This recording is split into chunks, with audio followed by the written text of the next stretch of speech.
নমস্কার, আমি কৌশিক ভট্টাচার্য। স্বরচিত গল্প ব্যর্থ প্রেমের ইতিবৃত্ত পাঠ করে শোনাচ্ছি। দৃশ্য 1।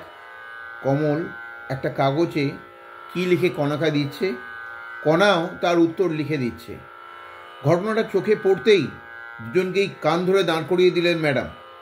সবাই হাসছে, ওরাও হাসছে পরস্পরের দিকে তাকিয়ে, যেন ভালোই হয়েছে। দৃশ্য 2। ক্লাসে কেউ নেই। সেই ফাঁকে কমল কণার দিগন্ত বিস্তৃত কালো চুলে বিলি কেটে দিচ্ছে, আর কণা ওর গালে বারবার চুমু খেয়ে চলেছে। দুজনেই আবেগে আত্মহারা, বিদ্যুৎস্পৃষ্ট দুই মেঘের মতো। দৃশ্য 3। কণার চোখে আষাঢ়ের কালো মেঘ। কমলকে জড়িয়ে ধরে কারণ জিজ্ঞেস করতেই কণা জানালো যে সে আর কলেজে আসবে না কাল থেকে। গতকাল ওর বাবা হার্ট ফেল করে মারা গেছে। কমল করুণ চোখে তাকিয়ে আছে। দৃশ্য 4। কমল কণাকে জানালো যে নতুন চাকরিতে জয়েন করতে সে কালই নিউ দিল্লি চলে যাচ্ছে। পারলে হাওড়া স্টেশনে আসিস একবার, না হলে আমি যেতেই পারবো না। দৃশ্য 5।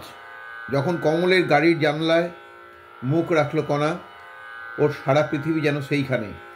যখন ওকে হাত নেড়ে বিদায় জানালো কমল, এবং কমলের গাড়ি হাওড়া স্টেশন ছেড়ে দূরে চলে যাচ্ছে, এক বুক শূন্যতা নিয়ে বাড়ি ফিরছে কণা।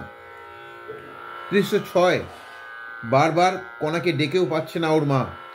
শেষে দোতলা থেকে একতলায় নেমে এসে দেখে কণা একটা চিঠিতে মুখ গুঁজে হাপুস নয়নে কেঁদে চলেছে। চিঠিতে লেখা আছে, কণা, আর মায়া বাড়িয়ে লাভ নেই। আমি দিল্লির বাসিন্দা,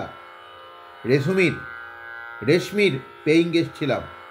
আমি ওর সাথেই সম্পর্ক করেছি আর ওকেই বিয়ে করব। তুমি আমাকে ভুলে যাওয়া ডায়েরির হারিয়ে যাওয়া পাতার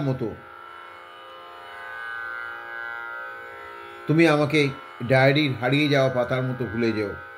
এটি তোমার অতীতের প্রেমিক কমল।